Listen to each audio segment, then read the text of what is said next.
Well, this started awkwardly. Not quite sure where my other host went, but yeah, I guess it's one of those days. Dear. Oh, so I hope everyone's doing well.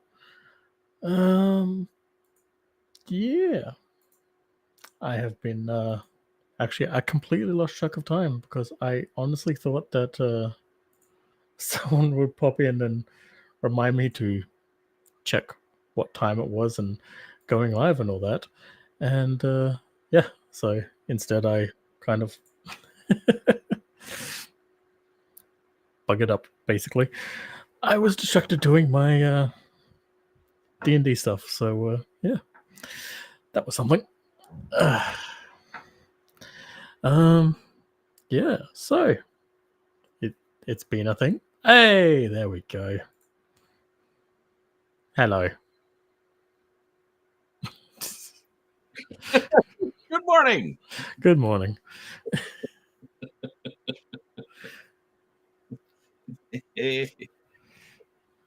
Just you'll like this. Oh, that's crap.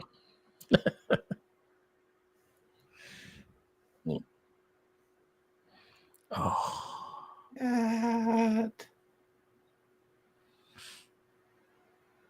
what clan are you putting on the side? Is that even a question? Well, I know it should be Ghost Bears, but It's gonna be Ghost Bear. Why wouldn't it be Ghost? You should be ashamed of yourself. hey, with the reddish block where the symbol could be, or where the symbol goes, you could be, going to put the Hell's horses or wolves or whatever. You already know what it is. So to imply that hey Tori. Hello. So to imply that I would do anything other than Ghost Bears, I'm actually slightly offended by it.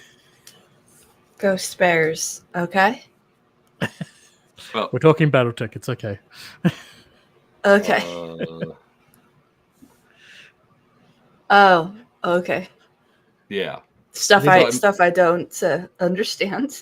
Yeah.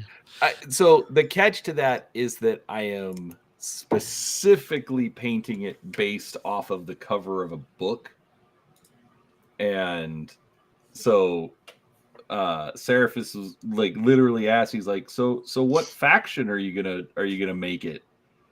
Whereas like on the cover of the book, there's like clearly and boldly a faction symbol there. So it's like, why if I'm making this based on this faction, why would I use anything different? True. Oh, Seraphis. I need to grab my. I'm a little bit late getting up, and I probably sound rough because my voice hurts, but that's okay. We're chilling. I mean, clearly someone enjoyed the festivities this week. Look at that. Look at that. Ooh, fun. Yeah, that's a big stompy robot. Big stompy robot. Yep. That's exactly how I would have phrased that. No, we were trying to decorate the tree or getting the tree up, and we stayed up late watching movies, and I try not to stay up late on Saturdays, but it keeps happening. I mean, it's almost like you're young and it's a Saturday. I guess that's Go figure. He was basically, I'm not a big fan of the Home Alone movies, and he loves them to tiny pieces. So it was a lot of watching that and then pausing it and talking about it, as we like to do during our movies sometimes. And then watching him just howling with laughter in the other couch. And I think you just like the movie so much you left him on a different couch. No. Well, our couch has our couch comes apart, and then we put TV trays in the middle, So we created like a little center console for our couches. Fair enough. So like it's one couch. It's not, but it has supportive feet so that you can separate it. So it still we sounds funnier saying that you abandoned him on the other couch On the other because you just couch. like his movie so much. No, it was I wasn't watching the movie so much as I was watching him watch the movie. I've never seen. I don't know if he just had like one too many or something, but I've never seen someone just love a Home Alone movie that much. Like he was just over there giggling and laughing, and oh my goodness, he was like a little kid on Christmas. So I'm going to say something because I want you to reframe your perspective. Uh-oh. No. This is a good thing because this is what I do all the time. I miss Corey. Uh-oh. No, again, this is a good thing. You said that you're like, I've never seen someone so entertained by a Home Alone movie. Don't think about it as the Home Alone movie. Think about it just as this is something that it's Steve, right? Yeah. Okay, this is something that Steve enjoys, and I get to see him just be happy about something. Like, Oh, yeah. like Kim is ridiculously obsessed with chickens. And it's hilarious. And I love like we go to the Tractor Supply store to get chicken feed or like nesting material, whatever. And like so we're wandering around and they've got like chicken sculptures and chicken like dish towels and just like it doesn't always happen, but sometimes something will just trigger her and she just gets so happy about it. And it's like I get happy just watching her be happy. That's fair. That's fair. He was definitely. I don't think I've seen him laugh that hard in quite a while. Like he really loves those movies. So it was super fun just being there watching someone have that much of a good time. You know what I mean? Like I know exactly, and that's what I want you to focus on because it is one of those things like me, if I know somebody likes something and like I find something cool or I find just like a meme that's something like okay, buddy of mine loves any sport team related to Chicago. Okay? oh, okay. Bears, Bulls, Yeah. White Sox, Cubs, Cubs more than the White Sox, obviously, but the White Sox are there. So, still a fan. Again, Chicago, doesn't matter. Anyways, I don't follow sports at all. Okay. But I was just like I don't doom scroll Facebook much anymore, but I'm doom scrolling just like a little bit. And this video pops up of these guys that wrote parody songs, like all related to the Bears firing their head coach. Ah. And like, and it was just one of those things. I'm like, Oh, yeah, I did they don't lose that game? I don't know. I didn't get to see the end of that. What was it? Was it them versus Detroit? I'm over here. I've been trying to get through the Baldur's Gate 3 before the new patch drops. And we always have football on Sunday. And I went out to the kitchen to do something, and I was just hanging out there. And then all of a sudden I hear this fuck coming from the other room, and I'm like, and it sounded serious, and I was like, oh my, and with the cat being the way she is, I don't know if, because there's been times where she knocked over glasses on his keyboard and stuff like that. So Sure. I think it's serious.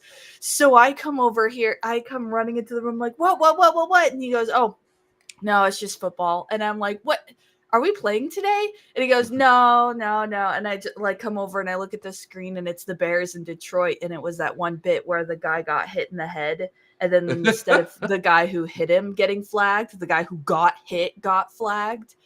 And I was like, "Oh, you want Detroit to lose, don't you?" And he goes, "I want Detroit to lose so bad." Like, you scared me. I thought something serious had happened. He goes, "No, it's just football." And I'm like, "Ah." That's awesome. Yeah. You said the Bears that made me think of that. Sure. No. And it's all the same kind of thing. But yeah. So it was one of those things where it's like I see this, so it's like, okay, what do? I immediately send it to my two friends who are big fans of the Chicago Bears. Yeah. So again, like I like when my friends, when my family, when I see them just like literally excited about something, I get happy just like vicariously. So Yeah. He did make watching the movies more enjoyable. That is true. See, there you go. go. I actually enjoyed the whole experience because I was hanging out with someone who really likes those movies. Right. Well, no, not just someone who likes the movies. Like, if somebody who likes the movies and you don't give two craps about them, you're going to be like, all right, I guess. But it was Steve watching something that he really, really likes. Fair. So, anyways, yeah. There's my wisdom for the day. All and right. You both were afraid. That's true. I was like, uh-oh. My coffee's still kicking in too. That's my excuse. That's fair. I've been up all night. I really need to figure. Oh, go ahead. I've been up all day. Oh, right, because it's. I really need to find a new camera setup. This one's driving me nuts. I like want to be on, and I say I'm gonna be on, and then I spend like 10 to 20 minutes kerfuffling with different arms and tripods, and well, what if I try it this way, and what if I try it this way, and it's just But you know what? Mm-hmm. Eventually, you'll figure out what works for you. That is true. And clearly, we're upset over it. Yeah. There's got to be a way to do camera on stitching that's less like annoying. Oh, come on. Uh-oh. Did you break your little friend? No. But I don't have any Ghost Bear decals. Dang it.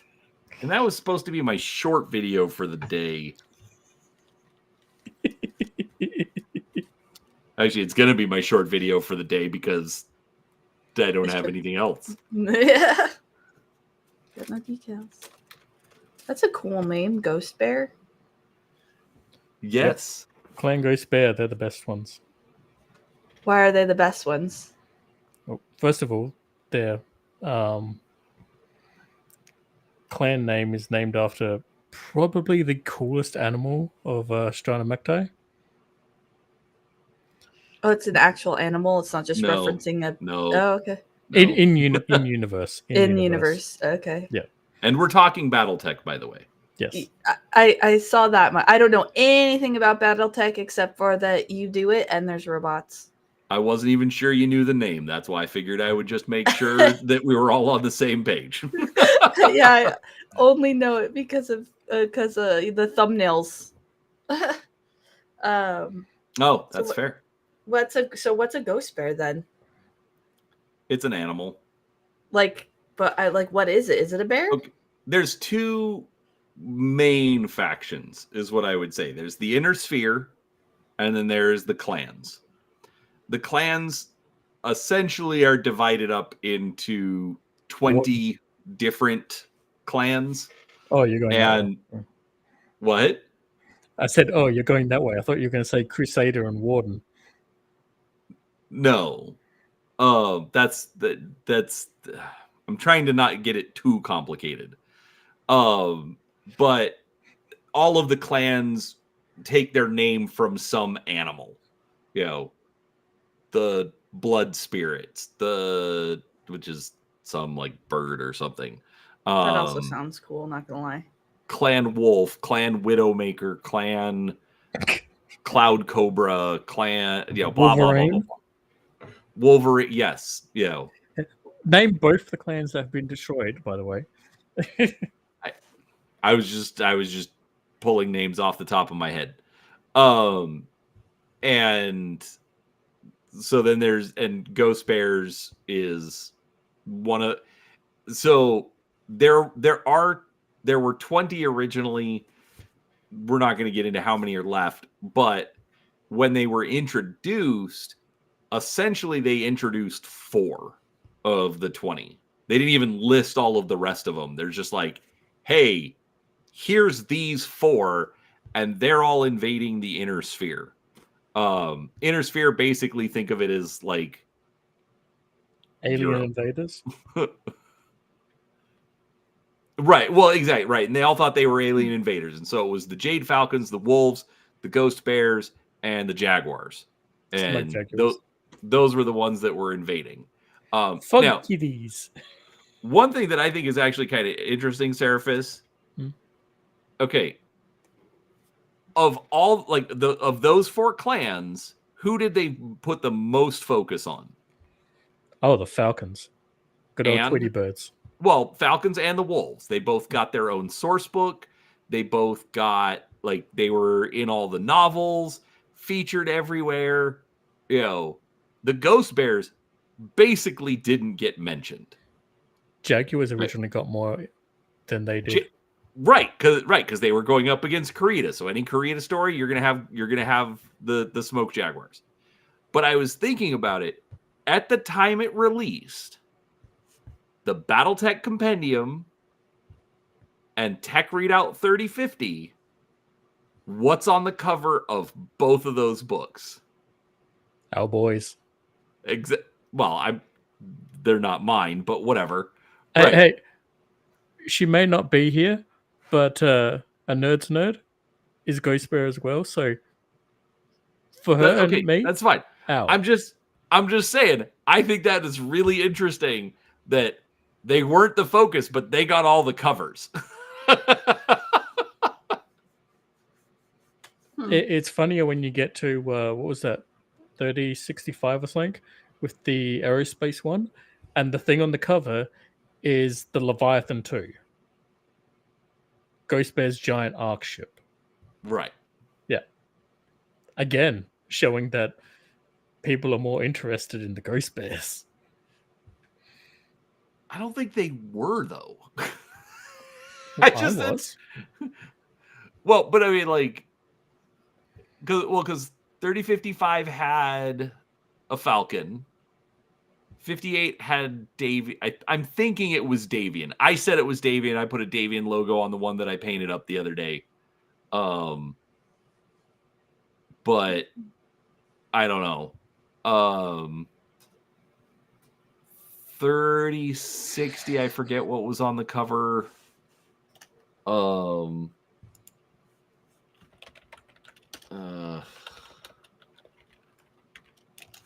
Let's see here. Oh, Tori, just for you, I'm currently listening to Otherworld. I'm drawing a blank, but I feel like I know that. Final Fantasy X. Oh, which one is that one? I don't remember their names. Which area? It's the opening Blitzball game. Oh, yeah. Okay, yeah.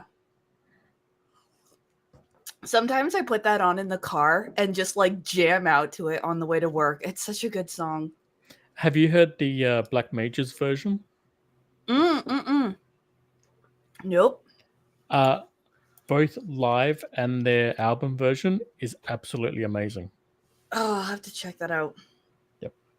I'm planning on, again, I'm trying to make more progress in Baldur's Gate, so I'm trying to there's a channel that does like thunderstorm sounds, because I do have a bunch of those, like rain and thunderstorm and such, just for, because I don't know.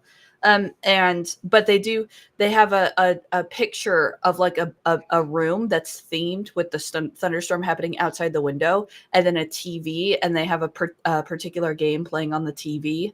So the one that I've been stuck on the most is the Oblivion one. So it's basically just someone playing Oblivion. I have to send you the link. It's actually super cool, I think, because I can just put that on but music is not bad playing either. Something to put on in addition to the game, because Baldur's Gate is BG3 is good, but sometimes you just want something else on the other monitor while you're playing, you know? I used to, yes. Now I've got children and they are too demanding for me to have any real enjoyment playing games anymore. No They're very comments. distracting. Yeah, Especially but at this age. wait until they start playing. That's an easy solution. I can just buy them a NUC for them to play games on or whatever. It's like $300. I don't care. I want to be able to sit and relax and do my own thing for 5 minutes. Oh, I am going to make one suggestion though. Yes. And it's really hard as a dad to follow through with it. Abandon all hope. I've already done that. Shut up, Seraphis. Oh my No. goodness. Don't play it for them. Because I guarantee you, they will come to you. Dad, I can't get past this part. You need to get past it for me. And be like, nope. No. It is hard. Oh, it is so hard. Because it's your kid and he's so frustrated. Oh, I can't do it. You know, but Do kids really do that? Yes. Yes. Oh, I never did that when I was a kid. My kids, they're already coming to me to help me fill in pictures. And they're drawing pictures. I'm already doing that cutoff. And we're only at pictures, let alone games. Huh. The only time I ever went and grabbed my dad was when there was something like a game wouldn't play. You know, like there was like a technical difficulty that I didn't know how to fix. But that's different. Oh, that's fine. No, I'm talking like, you know, they can't jump to the platform or they keep getting shot, you know, from around the corner. Whatever it is. You know, it's like, no, you have to problem solve this. You know, and it's hard, and you kind of want to be that savior parent, you know, but you know, it is much more satisfying when the kid, you know, gets all excited because they finally beat that section and they didn't have to go to dad for it. The first video game I ever played, when I want to say I was 10, but truthfully I don't actually know how old I was. You're just trying to make me feel ancient, aren't you? I don't even know what you're going to say, and it's going to make me feel ancient. Maybe. I mean, you're older than me, so you know, it'd be natural that things that was a kid to me. But anyways, no, the first game I ever played as a kid was Diablo 1. Like literally, that was my introduction to gaming as a concept. You know what? That does make me feel old. But that's also kind of cool that was your first that you can recall. So I'm thinking. Okay, so that was the first like video game I played. If you're not counting like 90s educational putt goes to Nobody the moon. counts those. Yeah, no, because I played a whole bunch of those first. But the first like real like game that I played was Diablo. I played a rogue. And I figured out that because dad was warning me about the butcher. He was like, you're going to open that door and something nasty is going to come out and he's real hard. So be prepared because you might die. And so I just skipped it. I just didn't open the door and I kept going down into the dungeon. And so like on my first or second playthrough, I figured out that you just don't have to open the door. And then I waited until I got a spell of stone. And then I took that back up to him when I was much higher level and used that on him instead. So it wasn't that hard. That's awesome. Yeah, I'm still trying to finish Diablo 4. That's actually a long game. Oh, like just the campaign? Yeah.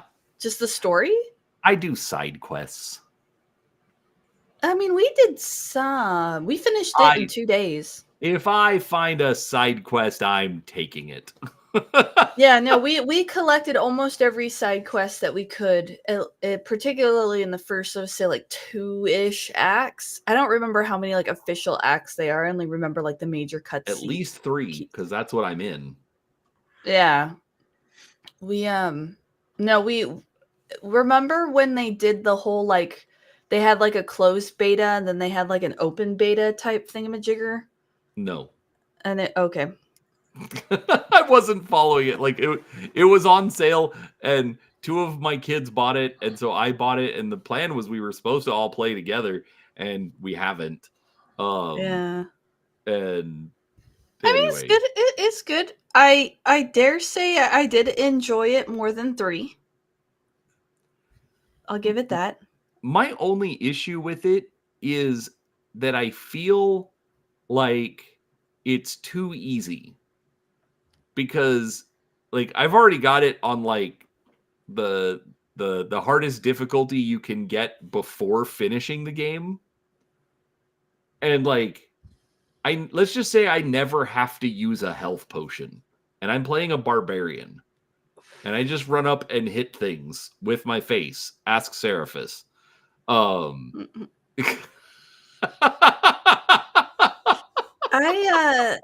I can't speak to the whole easy hard thing because I've learned, especially lately, that if I crank up the difficulty on a game, it's not really a question of if I'll beat it, it's a question of when. And I just don't have like that much time on my hands, so to speak. Like Sure. I don't get enjoyment out of the challenge, especially in direct proportion to the ridiculousness of the challenge. Oh, sorry, Seraphis, I just noticed you there. No, that's all right. I was just waiting.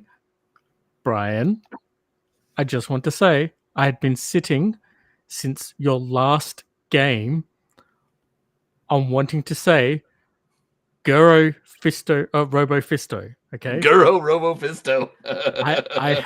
I have been dying to say that when you'd streamed next. Hold on. No, I just realized we have to edit it slightly. Gerbo Robo Fisto. Gerbo Robo Fisto. Yeah, because Gerbrecht. So Yeah. Gerbo. Gerbo. Gerbo Robo. Gerbo Robo Fisto. Seriously, dude, you have to just do that every time. It works every time. Okay, Just first off, you saw at least a few times where it didn't do a darn thing. No, not when you use the Battle Master.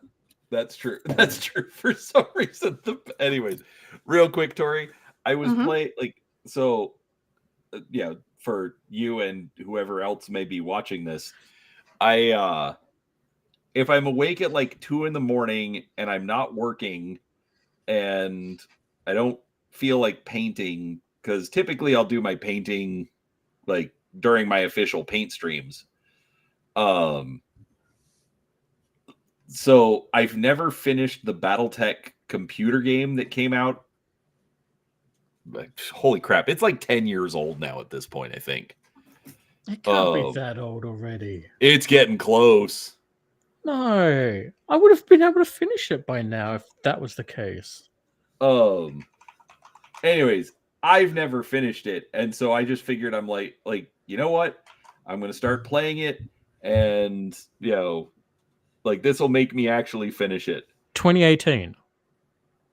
I thought so. Yeah, okay, well, we're technically closer to it being 10 than when it launched.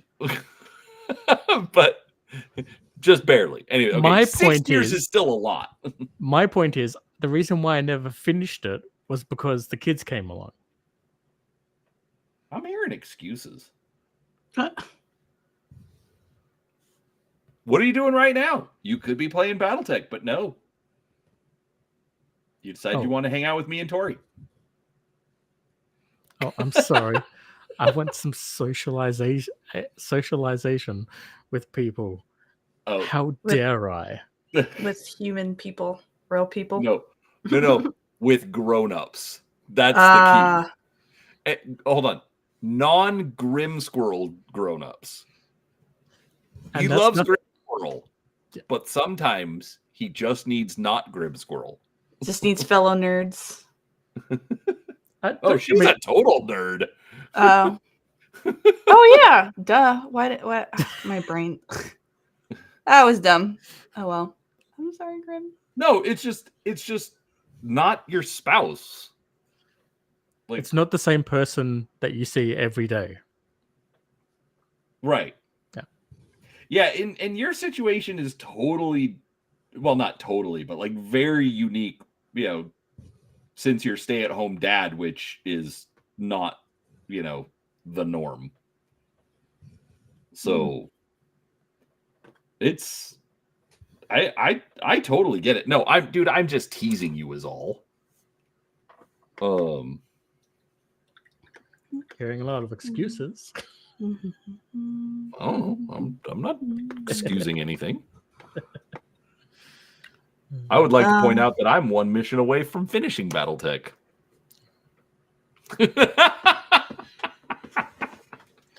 You know why I never finished in time? Something kids. No. I mean, yes, the kids. But no, I never finished in time because I was powering up my crew. Hence why I still have a freaking Royal Highlander with its goddamn Gauss gun. Yep, nope, I don't. Nope. Too much face punching.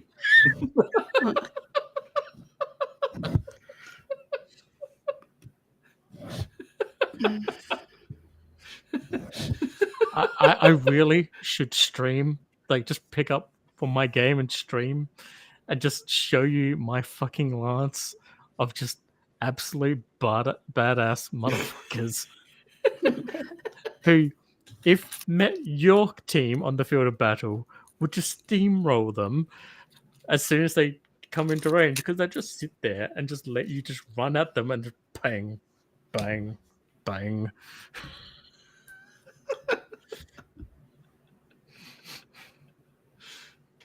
I see.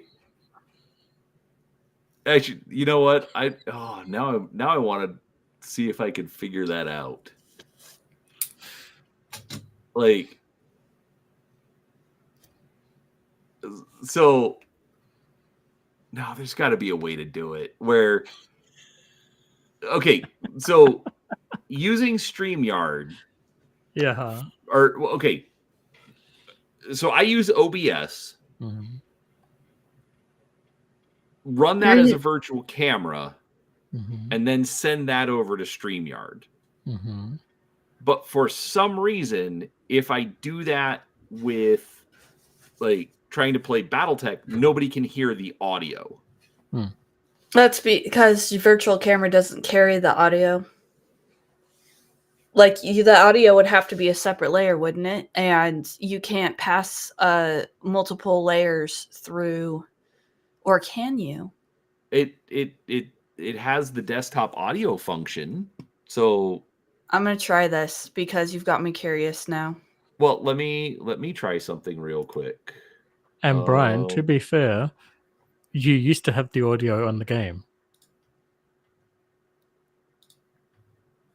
What do you mean? Huh? When you used to stream, we used to be able to hear it. No, we still do because I run that differently. I don't run it through StreamYard. Well, then what's the problem? Because without StreamYard, I don't know how to bring in extra people to be on screen with me. Fair enough. That's what I want to do. Let's How is it that what is it that dictates in StreamYard what the like? So right now I have it on the virtual camera, right, and I have the virtual camera on my stitching, but it's not coming through StreamYard. What is it that makes it? So what do you have for your camera source? Just the same camera source that I had before with the stitching. Well, no. Okay, so no, in OBS, Mm-hmm. under your sources, what are your camera sources? Well, it's named Stitch Cam, but it is a video capture source. If that makes sense. Yeah, so you've got your iPhone plugged in or whatever it is Yeah, plugged yeah. into the computer, and okay, so did you take it off of OBS just now? Because Yeah, now I see you're yeah, stitching. I did. I'm just messing around with, because now you've got me curious, and I'm having an easier time with this than I am with my stitching, as I keep having to undo stitches. All right, well, I'm gonna try something real quick. We're just gonna grab somebody else's stream here. The fat electrician. I just want you to tell me if you can hear this. I'll turn my music off in that case. Can you hear anything? I don't. No. No? Okay. Nope, that was the wrong button. That's interesting. Why it does that? Because I was able to do it the other day with.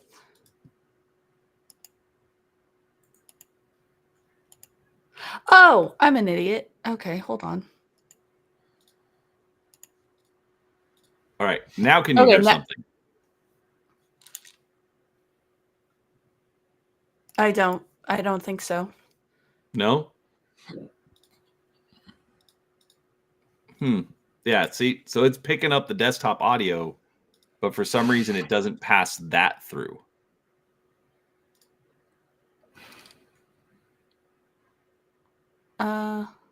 Oh yeah, you're right. It's not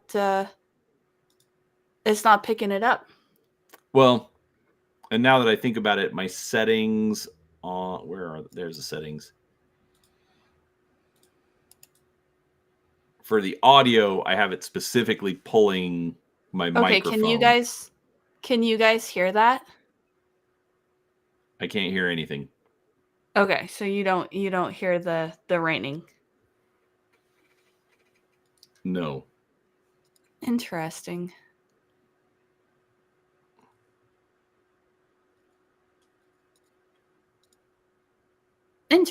Okay. I'm having a fun time playing with the settings and seeing if I can make it do that. So you can't hear that that source, which is the I have the rain sounds playing in the background. I was going to use that as a testing. Yeah, I think it's just passing the camera, not the audio, but regardless, anyways, it makes it harder to use StreamYard and play a game with audio that people can then hear. Anyways, I don't know. I will have to investigate.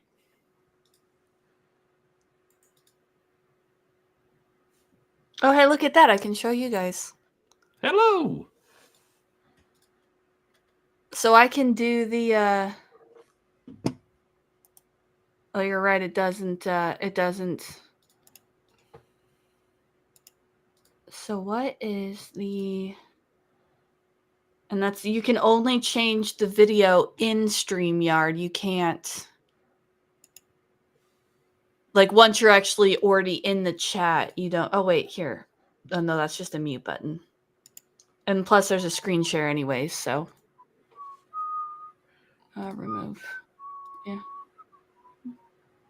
Yeah. Such a good song.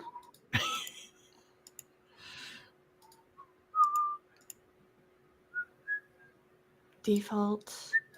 Is there does OBS have like an equivalent to the virtual camera that is audio where it's a pass-through type thing?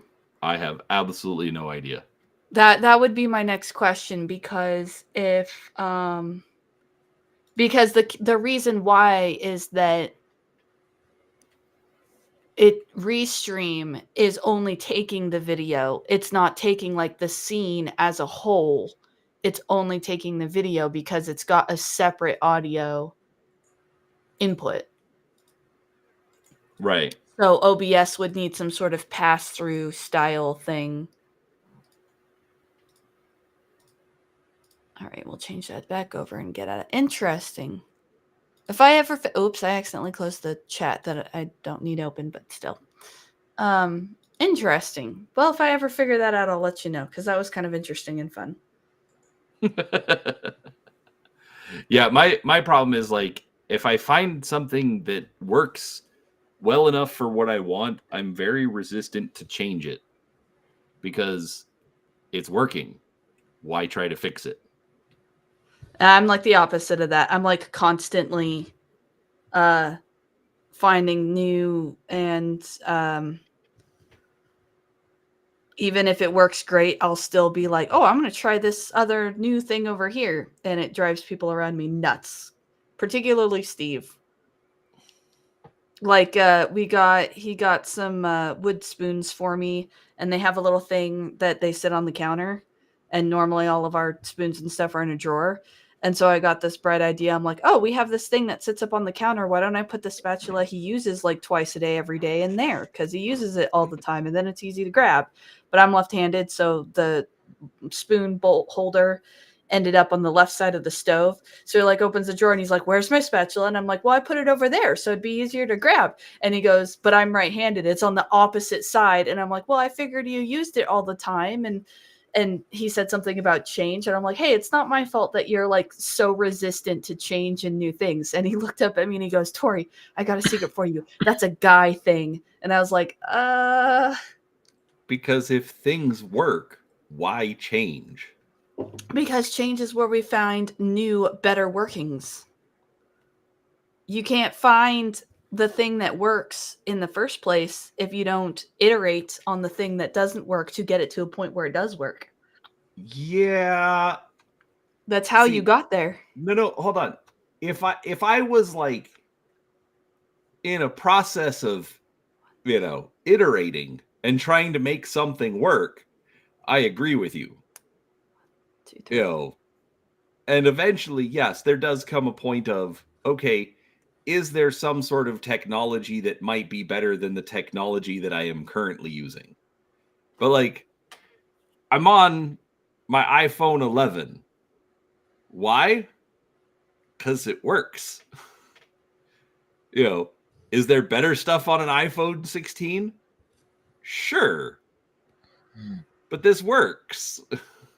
So I don't need to change it until they send you the update to break it. That's true. But that's a separate issue. Right, but see, at that point, then it doesn't work, and therefore I should change it. Yeah. The thing that gets me that I can't find something that quote unquote works the way I would like is my system for D&D notes and D&D prep, because I print them. So the formatting and such is kind of a big deal. And I'm in a catch-22 where I would like to have like I would like to feel like I'm in control of my own notes, basically cloud trust issues. But at the same time, I constantly work on my notes while I'm at work, and I need them to be able to be on this other computer, because part of the whole thing is that during downtime, I still need to like look like I'm busy, so that it, like if someone comes in, I'm not just like leaning back on my phone or something. I want to be sitting upright and at my computer. So I need the D&D notes to be available on that computer, which means I need them. It looks legitimate. It's just on a different screen.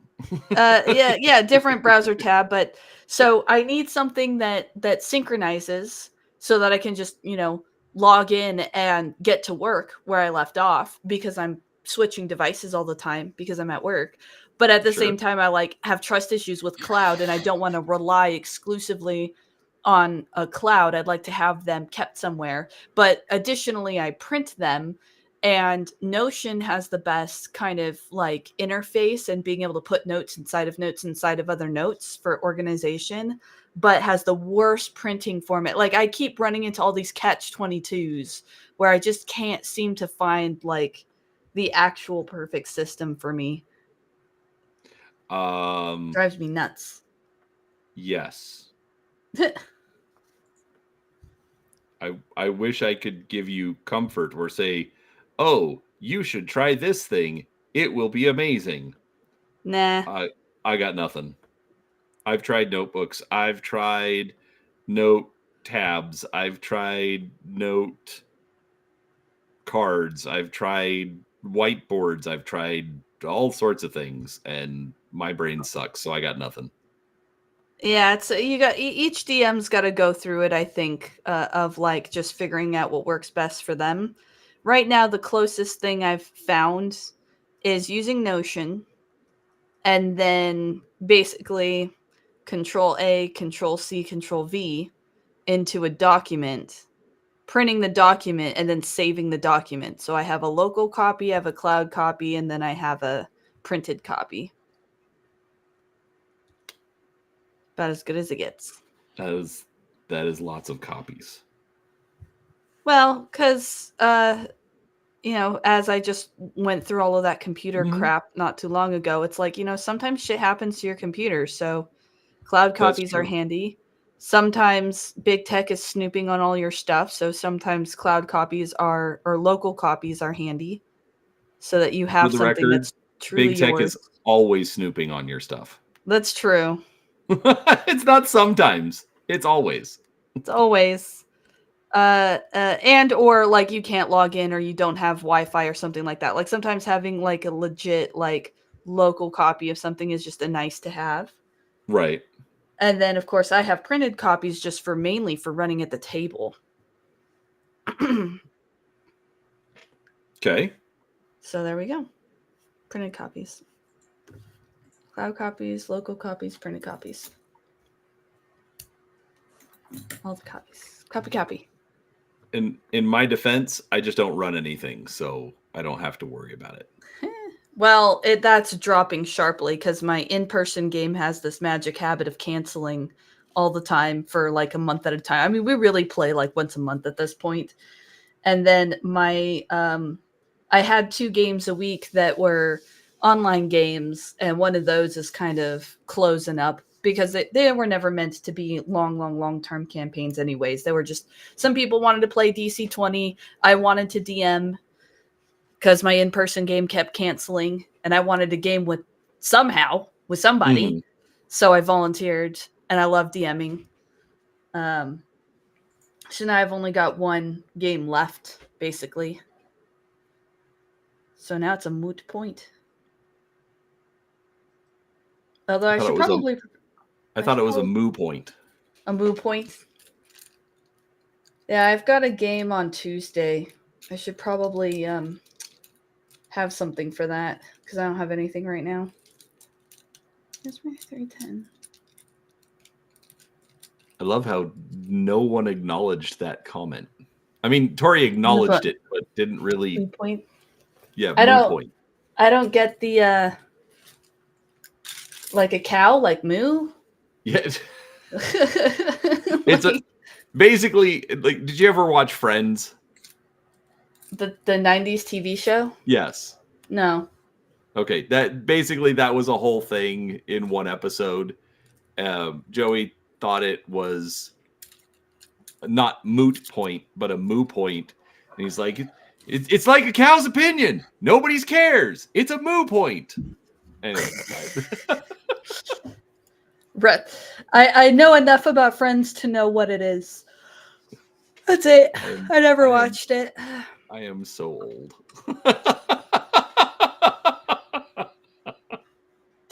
Now the song's playing in my head, though.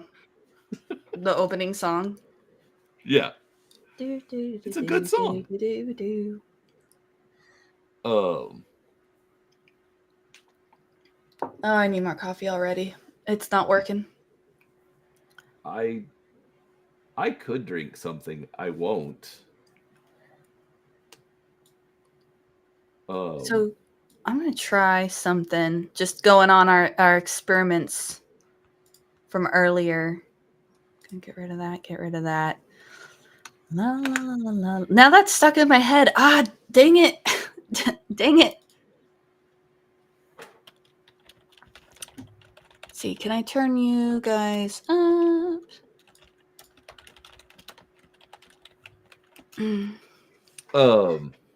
So what else should we talk about gaming related? I'm Well, trying I to think. think. Go ahead.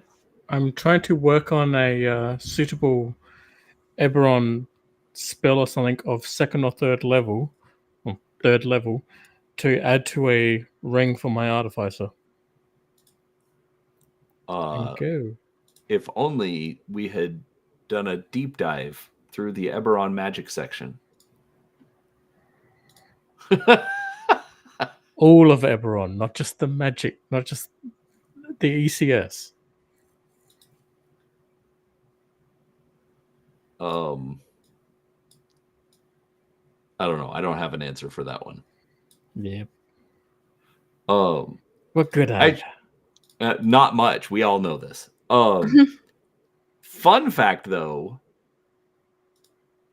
I do have the next 3 deep dives lined up. So you don't need me anymore. Your dream has come true. No, it's not that I don't need you anymore. This was always the plan, Seraphis. I didn't want to commit you to an unplanned length of time. Okay, let me rephrase that. An indeterminate amount of time. He's being nice, folks. No, I'm not, because I'm actually a little annoyed because I have enjoyed doing it, but I still want to stick to my plan. But now it's like, how else do I figure out a way to keep doing stuff with Seraphis, but still keep to my plan? This? Well, yeah, this, duh. But, I was... Anyways. So much better. Look, I wasn't as good of friends with you before we started doing the deep dive. But, 12 weeks in, I've kind of gotten to know you a little better. Aww. And my penchant for saying penis on stream. No, right? He's only done it twice, Tori. I mean, what was it that Gods was saying about how he watches me for the stitching or something, and then he watches Seraphis for the explicit language. Gratuitous language. Oh, gratuitous language. Okay, yeah. That sounds accurate. What is that, Tori? It's Baldur's Gate 3. I'm really trying to make progress. Right. And this is so much easier for me because then I don't have like a bazillion amount of equipment in my face, and OBS will let me do it. So I don't care about the audio. I'm just trying to make progress. I've already done this act, so I'm trying to kind of like get past it without skipping all of the side quests. Some of us haven't played it yet, Tori. Oh, Spoilers. no.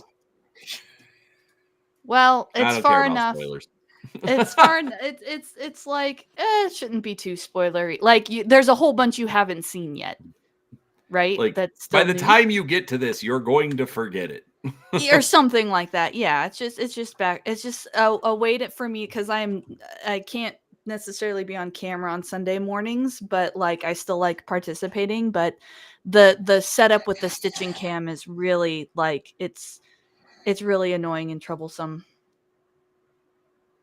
Let's see. What do I want to do? There was like another quest I was working on too. Yeah. No, it's just something in on the background. We can keep chatting about BattleTech and stompy robots and other stuff.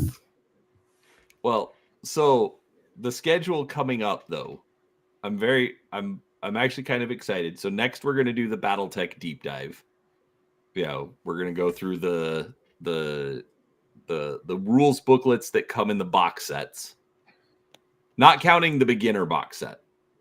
I figure, We don't need to go that far back. But game of armored combat, clan invasion, and mercenaries. Cool. And that one I actually don't think will take that long. I think maybe 6 weeks total to do that. That's me probably being optimistic, but whatever. Oh, hello. My Oh, goodness. But always Brian lurking. Remote. What'd you say, Brian? I'm always lurking. That's fair. Where are you at? Because you clearly don't have your Here. setup. You must have traveled for the holiday. Nope. Okay. All That right. lasted Have long. a great day.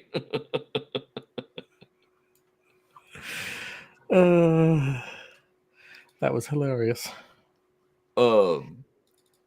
Anyways, so we're gonna do BattleTech, and then because we've talked about it enough, Okay.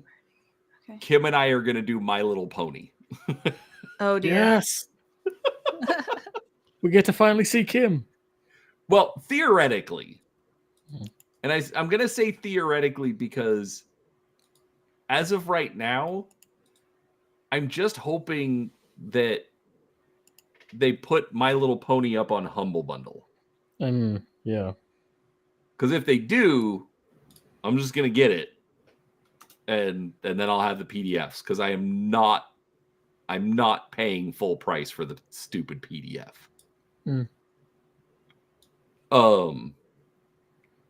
But we'll do My Little Pony, and then the next one after that,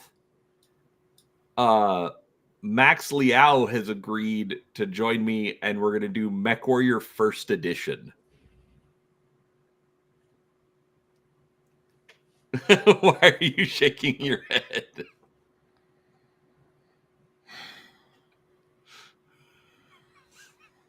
What? Is that like someone who's I don't know who? Max Liao, Matt. Legion of Myth. He's also a dirty Capellan. Because Tori knows what that means. I don't. I'm along for the ride. That's okay. That's why we're here, though, right? Exactly. Capellans are like that scum that you wipe off your shoe, basically. In the BattleTech universe, you just try to get rid of them, and but they're annoying. They build up, and then you just got to wipe them away again. And It's that scum that you wipe off your shoe, and it's always green for some reason. That, like, even after you've wiped it off your shoe, you're really like, I probably should just get new shoes.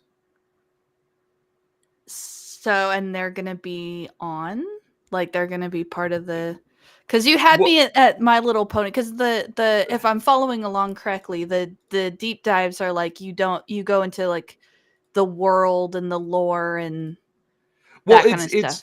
It's deep diving into the actual rule book.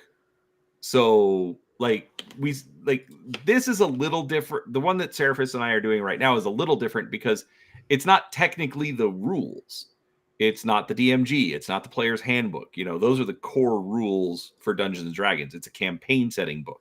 So there is a lot more lore and understanding. There's still tons of rules as far as like races and classes and things like that.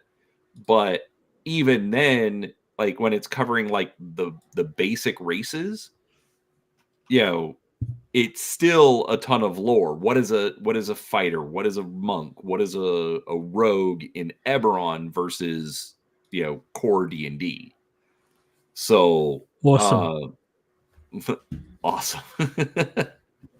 So yeah, so My Little Pony, I'm not sure how much we'll touch on the lore. The main problem is it's a big book.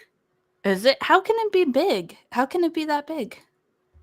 Because it's the Essence 20 system, and all of those books are kind of big for the core rules. What? I may have to ask, what's the Essence 20 system? It's what Renegade Games uses for G.I. Joe, Transformers, Power Rangers, and My Little Pony. Indeed. Okay. Is it Did like you a deep... just switch again, Tori? Yeah, you made me feel bad for playing Baldur's Gate. Why? Because I wouldn't want someone to spoil things for me, and this game is not spoilery. So Tori, that was a joke. I'm never going to get around to playing Baldur's Gate 3 this decade at the very Lifetime. least. You're perfectly fine. Do whatever you want. plus, I don't need to focus as hard to play this one. What does that do? Yeah, because I was so I've been popping in once in a while on the Eberron streams, but I kind of fell out of it because I pop in and I'm like trying to follow along, but I feel like there's so much I'm missing, and like so it's like, okay, the if you streams did, stay up, you can go watch them later and catch up. I could, but I'm really terrible about doing that. I Namely feel you on because that. like I have like so many, like I don't really figure that many people watch my streams, like if they're like the games. Like I don't feel like many people go back and watch those after they're already done. Usually the point of the enjoyment is when you're there live, right? And you're interacting with people.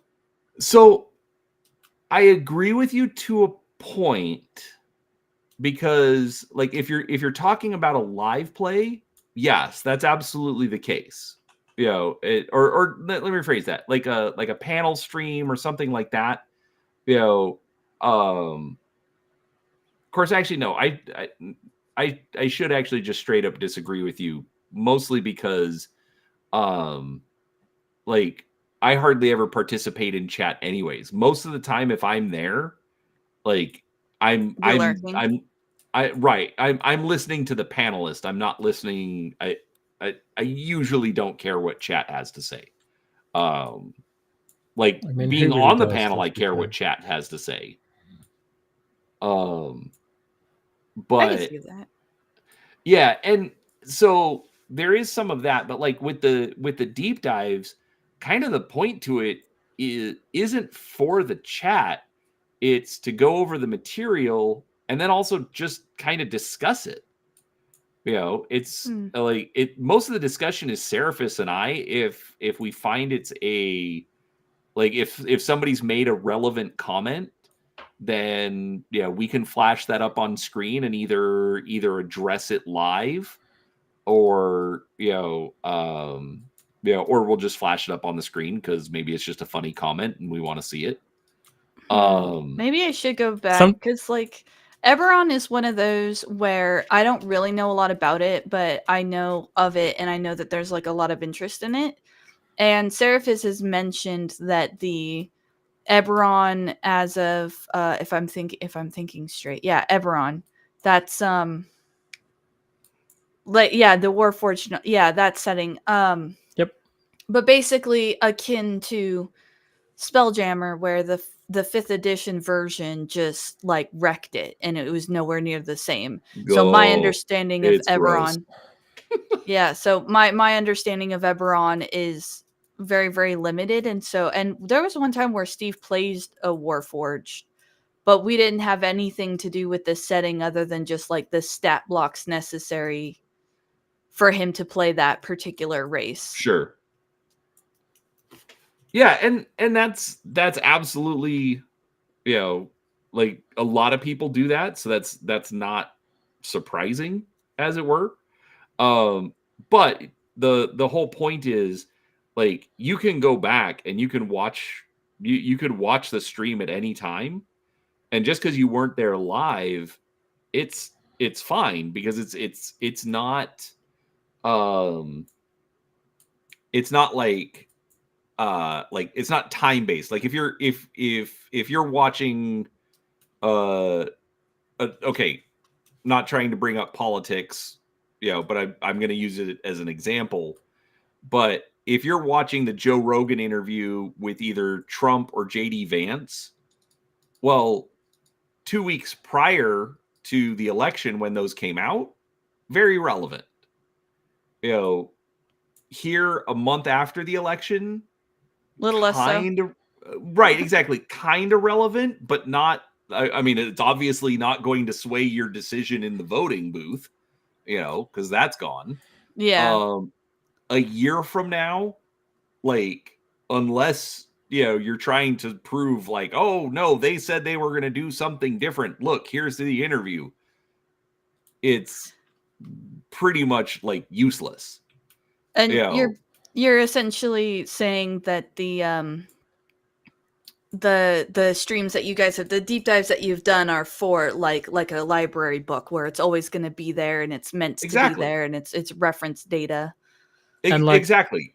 Since Tori's probably got a more active community than either of us, I will say that if anyone from her community is watching, decides to check out our deep dive of Eberron and, has questions of anything we bring up, I'm in Tori's Discord channel.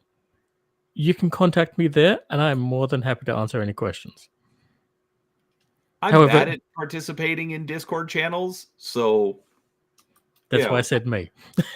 Right. But that's the other thing. Come to one of the live streams or come to this live stream. Yeah, bug me with questions about Eberron. That's fine. Yeah. I mean, it's just very interesting. It's because it's not like a setting in the same way that like Barovia is a setting, right? Like it's its whole thing. What's but Barovia? It's still a setting.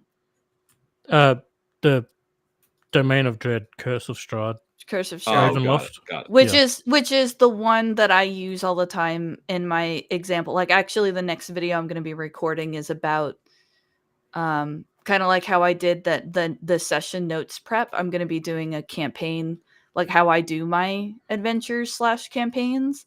And I use that as an example because it's the one I know the best. Sure. Oh my god, mine would be chaotic. Well, it's just like I don't know if it's just because like it's where I'm coming from or what, but I have the hardest time with like modules. Like I just don't understand. Like to me, all D&D is or any like the system doesn't matter. Just the hobby. Like you have your core rule books. Like you're like, this is a fighter and this is what fighters can do, and then like some way to make monsters. Tori, just quickly. Some games only have one core rule book. Well, everything is in the one book. Yeah. The point is that I don't necessarily always get along or follow with modules because they like I don't understand like you don't want needing to be a setting railroaded. book. Huh? You don't want to be railroaded. Yeah, because the Curse of Strahd experience I had was just so terrible after years and years and years and years and years of me just always doing everything myself. Like, it's way more fun to make up stuff, and you end up with something that's so much more personalized to the players. Right. Well, so, like, think of a module like this. It's not supposed to be, or let me rephrase that. Either it's new players, and so you're going to kind of be on the rails, just in general because it's, easy. But maybe you're a busy DM. Maybe you don't have an idea for the week. And so at least it gives you something. But people talk about, taking a module and modifying it, to their setting or their desires and just like use it as the plot line. You don't have to use it word for word. I will say, I think that was the advantage to older systems of D&D.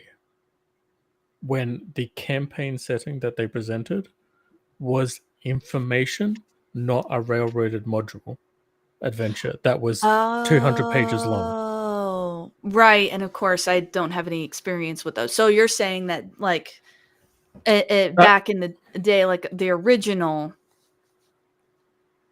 D&D concept was that these were literally setting books, not adventures. Yes, and even up until 3rd edition, I will point out that the Eberron book Even that we're fourth currently edition. covering, a little bit off, but yeah, I guess. No, but the campaign setting book was just a campaign setting book. They released a separate adventure under fourth edition. Yeah, the Kyber. Yep.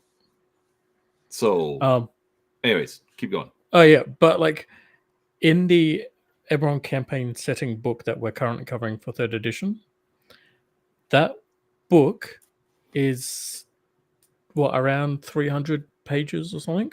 Something like that. The last 7 pages is a one-shot short adventure. Everything else is world-building information.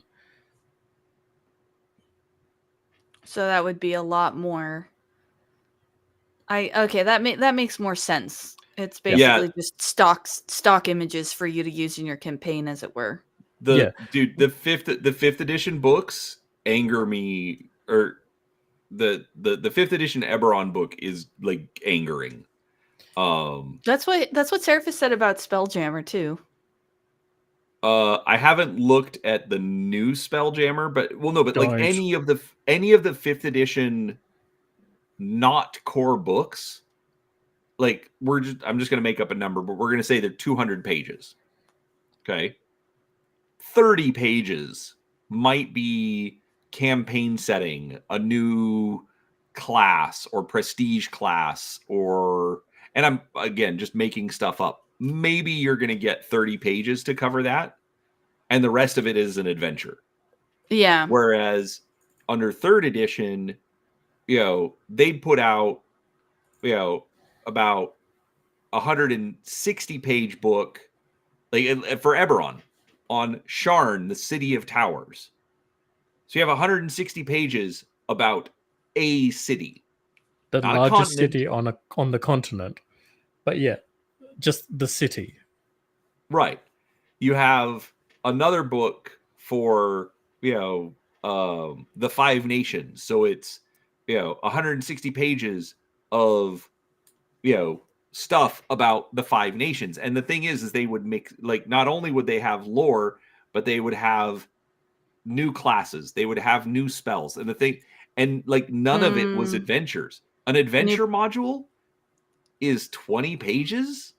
Well, that's like the one in the Colville video where he was showing the said he used to go to game stores and there would just be shelves and shelves of these different adventure modules, and they were like not quite magazine thickness. They're like almost pamphlets. Yeah, like the size of a comic book. Like 20 pages. Well, 8.5 by 11 still. So like, standard page size, but thicker than a comic book. I imagine it was also helpful when you didn't have things like the artwork and the monster stat blocks being what they were. They were also helpful because back then there wasn't the internet. Tori, I don't understand what you meant by that. That it adds to the book. So you get something like, okay, so I've never run a module before, right? And I want to try Curse of Strahd. I want to see what this whole it's probably the most famous, right? Of like, 5e modules. It was the big one, and I think it also came out first. So it's been around longer in terms of 5e. So well, it didn't come out first, but I think it was the first one. I think it was the first one to like bring. Well, it was the first time they touched Ravenloft, I think, since third edition. Since the original, right? Or was no, the original was in first edition. They did some stuff with it in second edition, and then they did one like mega campaign module, kind of like the current ones in third edition, but they didn't do anything with it in fourth edition. And then until then, they'd just been kind of like generic adventures in 5e. So it was the first adventure going back to one of those classic settings under 5e. Well, I'm just thinking because, like, in the Curse of Strahd, I'm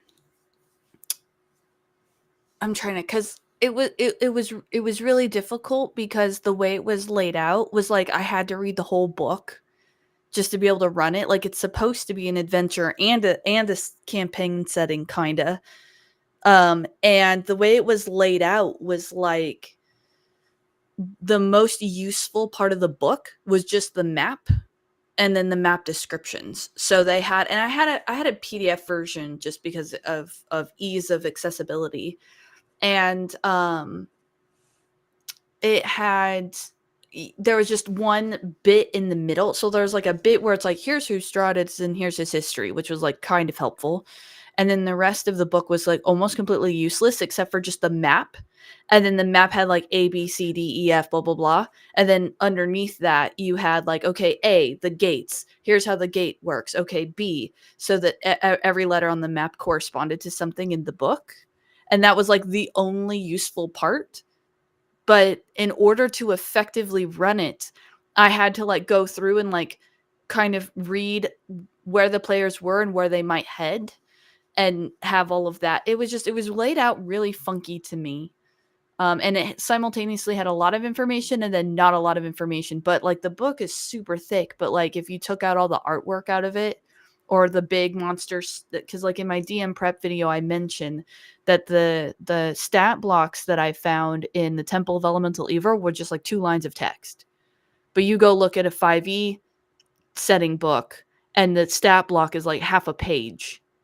You know what I mean? So they would probably be a Right. lot smaller if they And it's didn't full have of all of that. fluff. Yeah. Is that what was it the panel? Was it Brian who was saying he wishes the books had less artwork in them? Yep. Yes. Yeah. I'm like coming around to that. Like at first I was like, well, I disagree with that. And then the more I'm like doing these videos and the more I'm discussing it, I'm like, huh, okay, maybe he was right. Yeah, I'm just looking, and the Eberron 5th edition book, basically page 183 starts, doing adventures in Eberron, and that goes to page 260, and then the rest is treasures. Well, sorry, 7 pages of treasures, and then monsters. Just all monsters. Yep, 320 pages is Wait, the total. 5th edition. That's the 5th edition one. Okay. Yeah. Also, I just want to point out that in the section for group patrons, under Adventurers Guild, do you know who they list? No. The Clifftop Adventurers Guild from Shan. Not the Wayfinders Foundation, which goes all over Corvair and Zendrick. They list the Clifftop Adventurers Guild from Shan. I mean, am I supposed to be surprised? That's like saying, let's get a protection force in to solve our town situation of being invaded. Let's call, Joe and his militia group up the road instead of, the National Guard. Again, am I supposed to be surprised? So it's not just the quality of the books that make you guys so upset, but it's also the messing up of the lore and the twisting of the lore and the setting. Is that correct? Oh, so much. So there is also a bit of a problem. Eberron was literally designed for Dungeons and Dragons 3rd edition. Like literally. And as we've been going through the deep dive, it's been really interesting to see how like the mechanic stuff for Eberron works, and it works so well because it was designed for 3rd edition. And then when I look at the same kind of stuff for 5th edition, it doesn't make sense. And it just seems like it's tacked on. You would think that wouldn't matter. You would think, but like, so one of the biggest things in Eberron is what's called a dragon mark. And basically it gives you a magical power. Even though you're not a wizard. You're a fighter. but you're, because you are,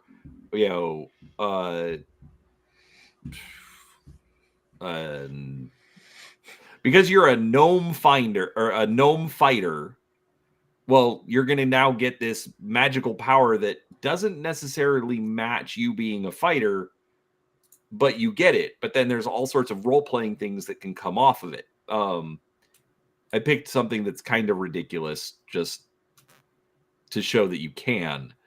But the way that they did it in 3rd edition, and I have not really learned the rules for 5th, so don't quote me on this. But in 3rd edition, feats were very, very important to the game. Oh, yeah. Right. And they're And not so, in 5th. Well, they are in 5th, but in like an entirely different way. right. My understanding is they're basically like an optional rule. You don't have to use them. You don't have to, but most people do if they're min-maxing. Also, so feats in 5th edition are way, way, way, way, way fewer, but they're a lot stronger. Right. You So that's the only thing get is feats in 3rd are like, there are feats that are garbage. There are feats that are amazing. There the are feat list in 3.5 was like 2-3 pages long, just right, in and the that's player's just a list. handbook. Yeah. That's not even the description of said feats. It's just the list. Well, and you get like 3 or 4 of them. Human fighters starts like everyone starts with a feat. Human starts with a bonus feat.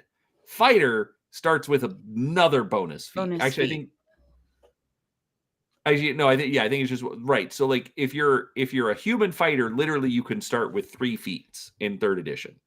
Yeah, So, it was a lot. See, right. what they did was the way I put this in my brain is they essentially in 5th edition just took that and divvied that out all to the classes. So you go into 5th edition and you pull up fighter, and the fighter like has this feature, this class feature, this class feature, that class feature, all pre-packaged with you are a fighter, you have these features. The kicker with 3.5 is that you had this giant list that you had to choose from, but you actually had to choose from it. You actually got to pick them yourself. Right. Now, so here's the problem. The dragon marks are all feats. Okay. So that just adds features to your characters in 5e if you were translating that to 5e. But they didn't do it that way, is my point.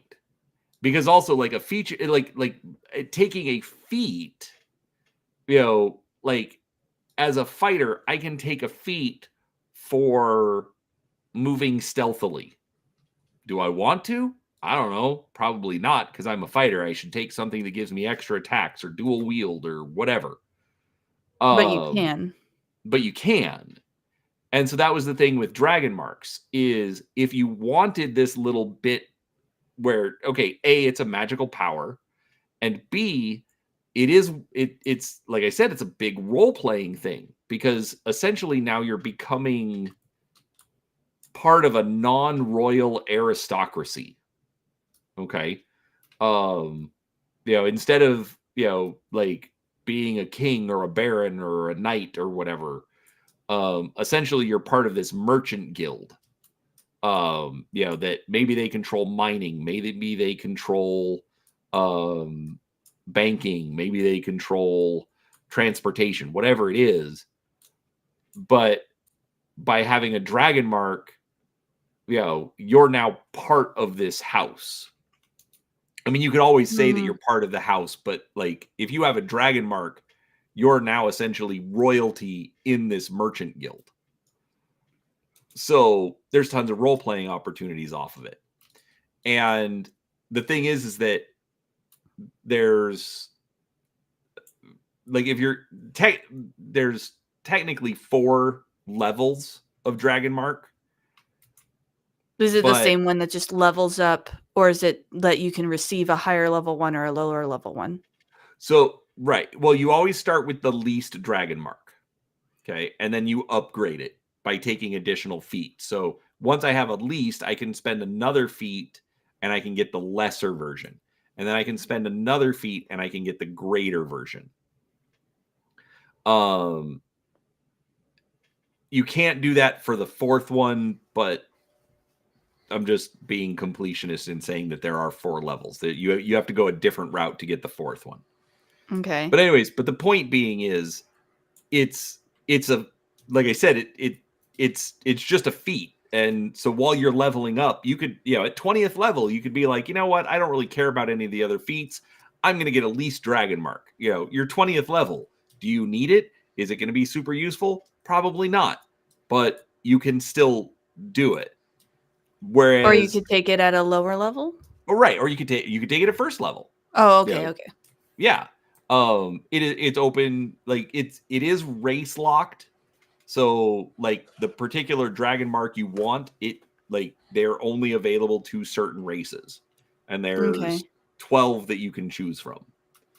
So gnomes have their own specific ones they can get, and gnomes have 1, elves I think have 2, half elves have 2, humans have like 5. Half elves, some half elves have 1, the other half elves have another one, or have options for 2. Right. So no, you're thinking the Mark of Shadow, right? No, for the half elves. No, Or... that's elves. Because there's natural born half elves, and then there's half elves of humans and elves. Oh, that makes sense. Yeah, we went through this. I forget. Okay, so yeah, you can half have elves. Yeah, have their own dragon mark, but then there's elves who half elves who are born from a union of elves and half elves could potentially manifest either any of the human dragon marks or any of the elvish dragon marks. Oh, I'd have to reread that. I mean, I believe you, but yeah. Anyway, the short answer, Tori, is it's third edition. It was like the dragon marks were designed for 3rd edition. And right, because the nature of the feats would be completely different for 5. Right, because that whole structure is different. Not just the feats, but also the prestige classes as well. That's right, because 5th edition doesn't really have that. No, the subclasses is like a poor substitute, and in certain cases of a certain class, at least, it's just reframing build types. The stupid fucking assholes. I've been playing 5th edition so long that I don't have the distaste for it. Like all of this stuff is not really present to me when I'm playing it, but it's also like yeah, but did you ever main an artificer in the past? Did you ever main an artificer? Well, I'm not a player, so no. I'm a forever DM. Like that live show with Sheila Crow was like legit some of my first real playtime, and the only like adventure that I've ever actually technically finished. Well, coming next year, I'm going to have at least 2 days off where I get to have no kids at home, and I plan to do a lot of fun stuff, including trying to organize a stream game. So, I mean, it's probably going to be on a weekday, so that's probably not going to be helpful for almost everybody. But I do plan to I probably plan to get around to quite a few things, but one of them is definitely going to be Cypher. So there's an option there for you. Let's stick around. Yeah. No, the when I started building my first DC20 characters, when I started like picking up on all of the things that 5th edition had let go of that I hadn't realized it let go of. Oh yeah, because it takes from Pathfinder, doesn't it? Kinda. I haven't played Pathfinder, so I couldn't really tell you, but I can tell you that it actually takes a lot from 3.5. Which that's what first edition Pathfinder first edition. Well, isn't 2nd edition different though? I've heard people say that 2nd edition is really different. It's not super different. It pulled a bit of a 5th edition where it simplified things, but it kept a lot of the core aspects of 3.5 in check. It just tried to minimize, if you will, the I'll be right back, guys. the what do you call it? Oh man, I swear I've said it like 3 times today, but my brain is 1 a.m. What do you expect? That's fair. Mine isn't even awake yet either, so It kind of minimized some of the more heavier math from what I gather. So like, you know, the Math Finder joke. yeah, which is really the 3.5 joke, which after today's session of 3.5, I can tell you, my God, stop arguing over the math and the rules. Just play the fucking game. We played 3 rounds. I'm not having a go. If any of my fellow players or my GM sees this, I'm not having a go. I love playing the game. But sweet Jesus Christ, fucking God in heaven or hell or Whatever. progenitor dragons, just for the love of God, just make a ruling and move on. We could have finished this goddamn temple today.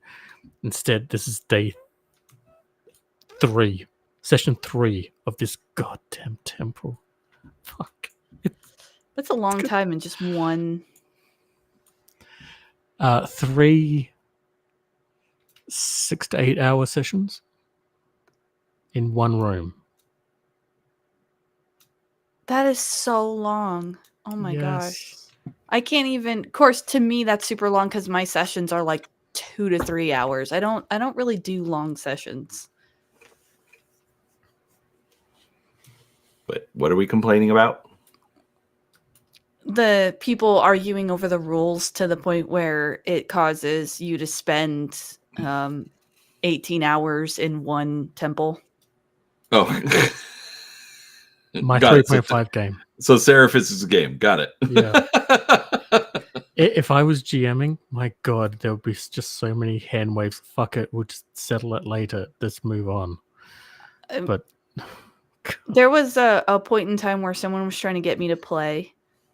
And we actually, I guess I don't think we ever finished the adventure. I don't remember most of it, but I think like we got to play a little bit and like we got a fair amount in, but they wanted me to play this other system. That was like called Anima or something. Oh, It looked okay. weird, but I don't remember anything else about it. But they there was somebody, an NPC in the corner under a silence bubble with a like a mouth gag, you know, like something tied over their mouth or some such. And we like defeated a couple of creatures. We went in, we said like, okay, we take the gag off this person. And they were like, okay. And the gal that I was playing with did this hand motion when she told the DM this. She reached forward, you know, clenched her hand and then pulled backwards towards her face, basically miming this, you know, like, oh, we reach out and we take off the gag. And she wasn't even, none of us were thinking about it. And she just did that motion. And we're like, okay, whatever. And then like 15 minutes later, something popped up and what was it? She did something and he was like, okay, well, you can do that, but you're going to waste a spell slot. And she's like, why? And they're like, well, the NPC's still gagged. They're not talking to you. And we all looked at each other and we went, how is the NPC still gagged? Like we took the gag off. And the DM's reasoning for this was when she did that hand motion, she did it forward, like sitting up and reaching forward in front of her, but the NPC was down. So the hand motion she should have used was reaching down and miming pulling off the gag and pulling up towards the ceiling. That was the DM's logic. And we were just like, and they got in a legit fight about it too. Like she's like, that's dumb. Like you can't make a ruling based on like, I was not gesturing like I was really in that. We're role playing. Like I said, my character took the gag off. You said it was okay. We all thought there was no gag on it, and we're all looking at each other like, yeah, duh. But he was like, nope, you mimed in the wrong direction, and thus, I mean, it was just the dumbest thing. And so when Seraphis talks about the 3 sessions in that one temple, I'm picturing situations like that where it's like, seriously, like Exactly. It's exactly like that. It's exactly fucking like that. but it Just isn't. going over the same shit over and over But is that the again. system or is that the group? Because some people like playing like that. I would say it's the group. It's a little bit of both. Third edition, because we're epic level, third edition can get a little bit fidgety, shall we say, once you start factoring in like the 17th different type of damage that is now being used because the DM needs to keep flavoring things up. So Is now, Is that the system or is that just the nature of high level play, period? Because I've heard those same complaints about 5th edition too. well, the difference is that 3.5 works and 5th edition was designed by idiots. Pretending that they were making a simpler version of a system that functioned without any of the designers that designed it. So, come on, prove me wrong. Prove me wrong. The only thing I've got is how well it did. Yes. Why was that, Tori? I'm assuming because it was able to get people into it that weren't originally playing before. Or was it because a certain show and a certain live stream were going on at the same time? You know, I hear a lot of people say that, but like my local experience is not that. So it's hard for me to speak to that experience because that's not the experience that I personally had. The experience I personally had is that I knew about D&D because someone introduced it to me at 3.5. I'm sure 4th was out, but 3.5 is what they introduced me to. That's right, we can all forget 4th. I had some friends of mine, they were like in high school, and I was like, hey, there's this game. It seems like you guys might really like it. We can try that. And we tried it. And then the new book came out and they were like, hey, look, did you know that they made a new version of said game? So, well, I guess they were technically playing 3.5 before 5th edition came out. So it didn't get them into it as new players. Steve came in on 4th edition. I'm just trying to think.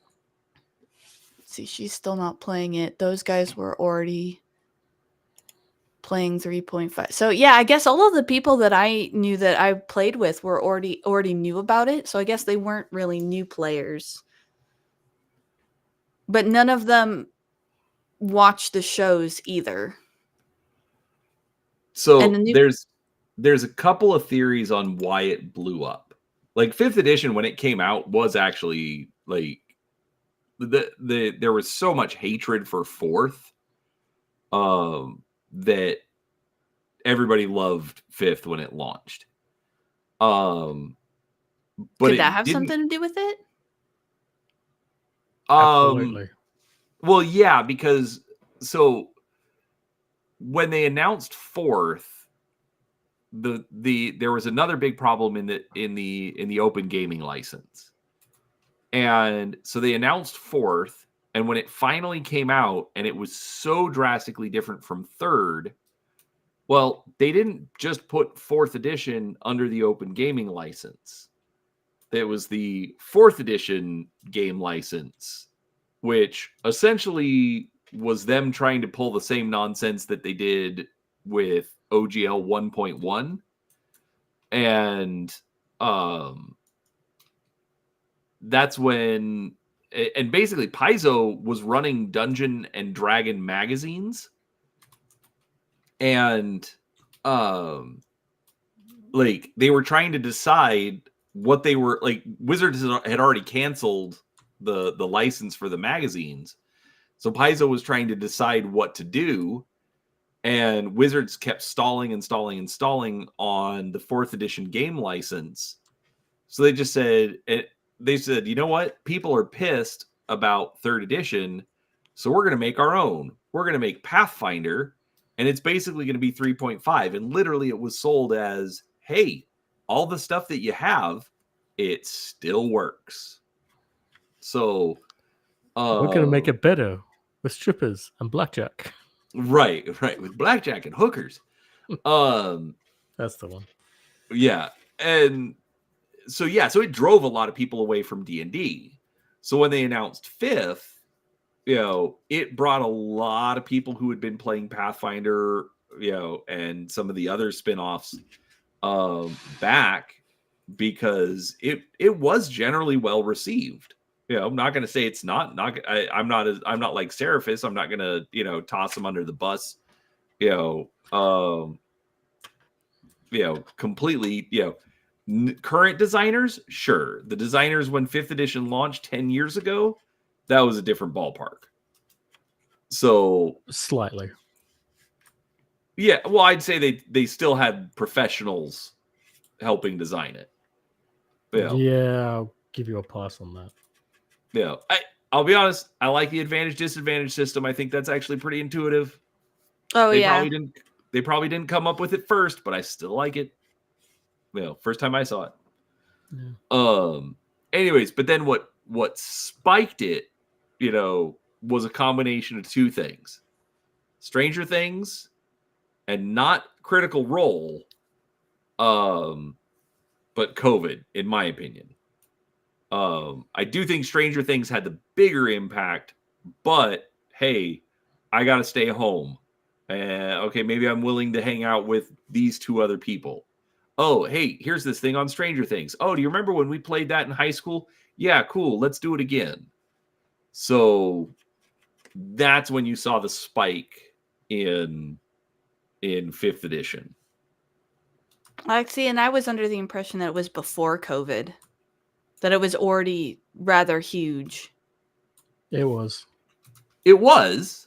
I'm not trying to say that I'm saying those are what spiked it. It did well. It was successful. People were like the fans came back for 5th edition. Yep. I mean, I certainly liked it enough to switch from 3.5 to it. And I can see why initially, but like for me, the more we played, the more I ran it, the more I felt like I was having to continually make up and fill in aspects of the game that weren't there. And that frustrated me. I could see that. Especially when I was playing, especially when my history is playing, Shadowrun for ages, is playing, other systems, and then and AD&D 2nd edition, and then, more or less only playing Shadowrun for a bit, and then, oh, well, that game's kind of stalled because people have moved to other states and whatnot. Then 5th edition comes out. There's Stranger Things. There's Critical Role streaming, and it's like, okay, fuck it, I'll pick it up, see how this is. Oh, it looks good. Oh, that's good. Did you realize that Stranger Things came out in 2016? Yeah. I didn't realize it was that old. Yeah. Would you believe I only got Netflix like 2 years ago? Sure. I haven't had Netflix for years. It wasn't until like my youngest, got it on his own that I started using it again, because I didn't have to pay for it this time. I'm looking forward to that aspect of kids. Yeah.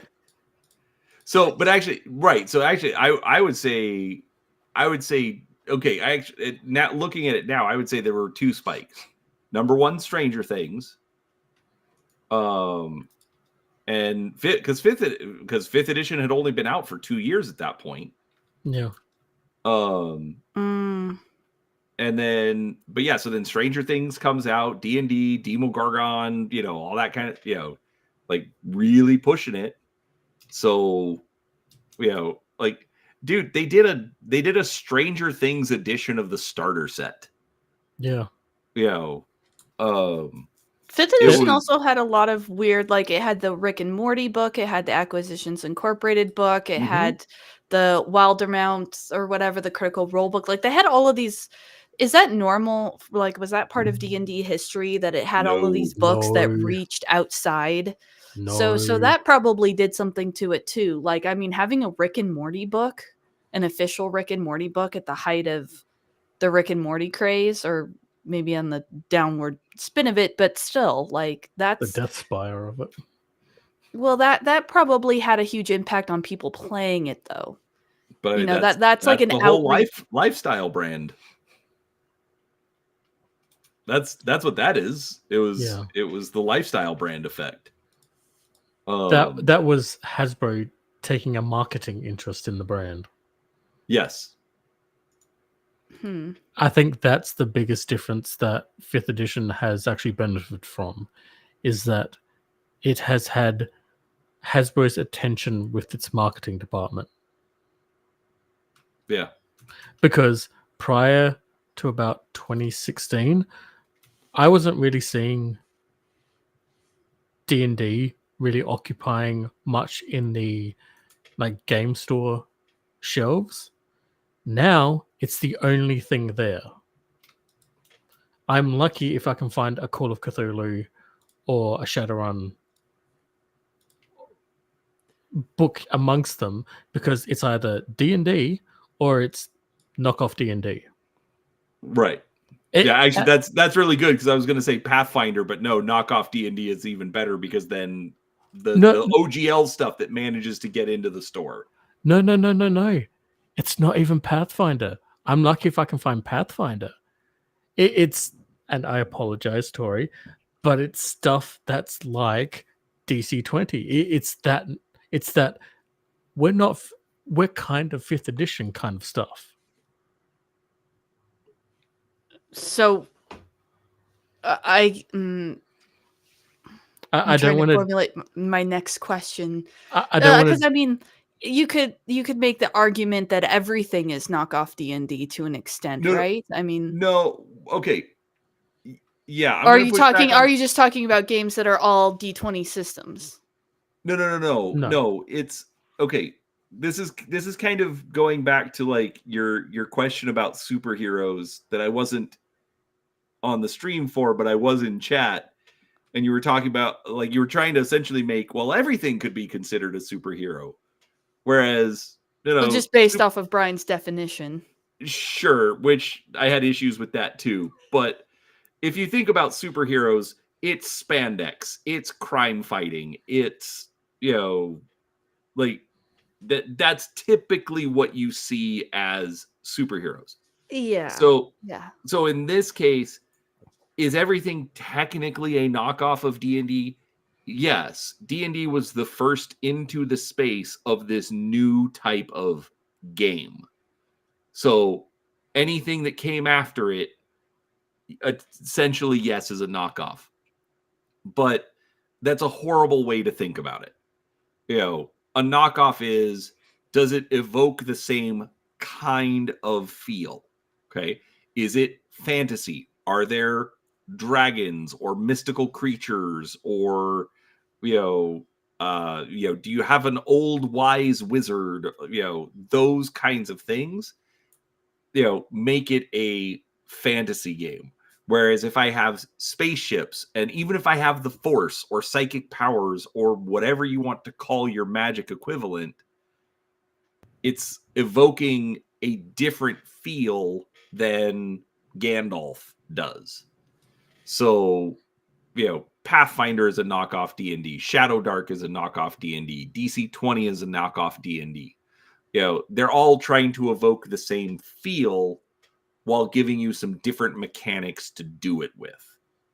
So the factor there is the setting based off of that description. If it's a fantasy, not the setting, the tone. The tone and the system. Like, for example, no, it's a combination of both. I would hold on. I would get away from the system, because like I was gonna say I could put DC-20 in a spaceship, and then according to what you just described to me, all of a sudden it's not a DC-20 knockoff anymore, or it's not a D&D Actually, knockoff no. anymore. You know what, Seraphis? I'm going to agree with you on system to a point. No, because think of it like this, right? Call of Cthulhu came out after the original D&D, right? Right.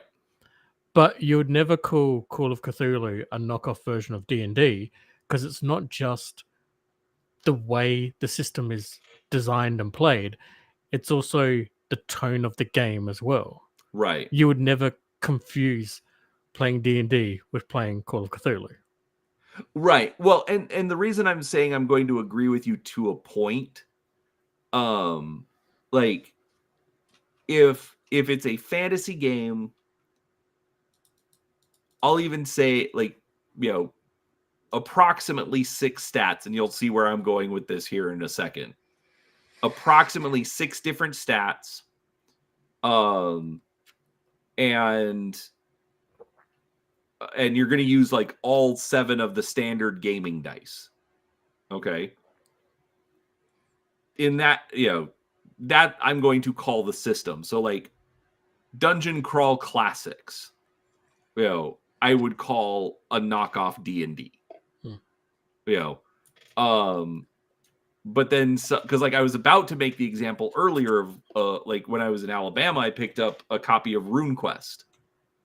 Well, RuneQuest is a fantasy game, but it's based on, in my understanding, it's based on the Call of Cthulhu system. Yeah. So it isn't a knockoff D&D just because it's fantasy. It's a knockoff. Well, it's a variant of Call of Cthulhu because it's using the Call of Cthulhu system. So, but it also plays differently too. It's right. Not just... Well, yeah. So that's why I'm saying a knockoff would, I agree with you. It's going to be like both the tone and the system. The system doesn't have to be exactly the same, but it has to be more or less the same.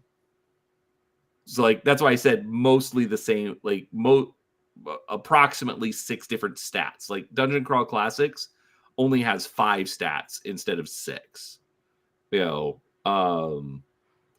Or again, Pathfinder, Starfinder made slight changes to the D20 system. What? I just came up with a good analogy here. Science fiction, ironically, came to save the day. Think of it like science fiction, right? You've got your big guys, you've got Star Trek, you've got Battlestar Galactica, you've got Doctor Who, right? If we imagine them in the TTRPG space, the TTRPGs of it is the genre of being sci-fi, right? But if you picked up Star Trek, you'd never confuse it for being Doctor Who.